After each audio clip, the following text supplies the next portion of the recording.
अगर कोई भी अपराध करेगा, बड़े से बड़े रसूखदार व्यक्ति को भी 18 साल का ट्रैक रिकॉर्ड है, हम उसको जेल की सलाखों तक पहुंचाए हैं। और जिनका नेतृत्व आप स्वीकार करते हैं उनको सजा याफ्ता और पूर्व में कैदी नंबर 3351 कहा गया। कैद खाने में डाल कर करके स्पीडी ट्रायल करा करके उसको मुकम्मल कार्रवाई करना है।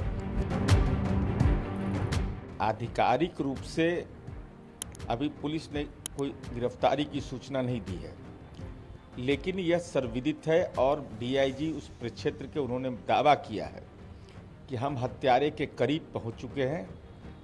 कारण के बारे में भी दरभंगा पुलिस ने विज्ञप्ति जारी कर दिया है। अब ये तो वैज्ञानिक अनुसंधान का विषय है, क्योंकि कानून के जबड़े में उसको कैद करना है, उसको कैद खाने में डाल कर करके स्पीडी ट्रायल करा करके उसको मुकम्मल कार्रवाई करना है। इसी दौर में पॉलिटिकल इन्वेस्टिगेशन शुरू हो गया। पुलिस इन्वेस्टिगेशन में अगर साक्ष्य आपके पास उपलब्ध है, मुकेश सहनी जी आपके सहयोगी रहे, अति पिछड़ा समुदाय के हैं, हम उनका सम्मान करते हैं। उनके पिता की दुखद मृत्यु हुई, मर्मांतक पीड़ा माननीय मुख्यमंत्री जी को स्वयं हुआ, लेकिन माननीय तेजस्वी यादव आप विपक्ष के नेता हैं, सहयोगी हैं, 14 घंटा 16 घंटा बाद आपको याद पड़ा, इसलिए कि अति पिछड़ा समुदाय के वो थे, एक गरीब समुदाय के थे। तो अति पिछड़ा समुदाय होने के कारण आपका ट्वीट 14 घंटा 16 घंटा बाद होता है। यह बताता है कि अति पिछड़ा के प्रति आपके मन में भाव दुराभाव का है, आप राजनीतिक सामंत हैं। लेकिन वो तो कह रहे हैं कि बिहार में सत्ता संपोषित अपराध हो रहे हैं, जिस तरीके से कानून व्यवस्था है आप खेल। कौन है वो?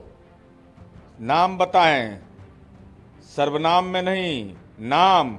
सत्ता पोषित, सत्ता नकेल कसता है अपराधी गुंडों लंपटों का, चाहे किसी भी दल का हो, हमारे दल का हो, किसी जाति का हो, किसी धर्म का हो। अगर कोई भी अपराध करेगा, बड़े से बड़े रसूखदार व्यक्ति को भी 18 साल का ट्रैक रिकॉर्ड है, हम उसको जेल की सलाखों तक पहुंचाए हैं। लेकिन विपक्ष में माननीय तेजस्वी यादव जी, आप और आपके परिवार ने उसको सम्मानित किया है।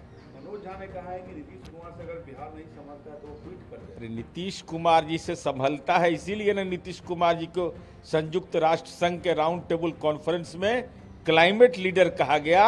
और जिनका नेतृत्व आप स्वीकार करते हैं उनको सजा याफ्ता और पूर्व में कैदी नंबर 3351 कहा गया। असदुद्दीन ओवैसी ने कहा कि प्रधानमंत्री कहते हैं कि घर में घुसकर मारेंगे, लेकिन कश्मीर में जिस तरीके से हो रहा है, नई जवानों की हत्या आतंकी कर रहे हैं कश्मीर में अंदर। ओवैसी साहब, इस देश की राष्ट्रीय सुरक्षा और विदेश नीति पर राजनीतिक आलोचना का हमारा राजनीतिक संस्कार नहीं रहा है। दलीय मतभेद रहा है, लेकिन देश की सीमा, देश के सैन्य बल, देश का पुरुषार्थ का प्रतीक माना जाता है।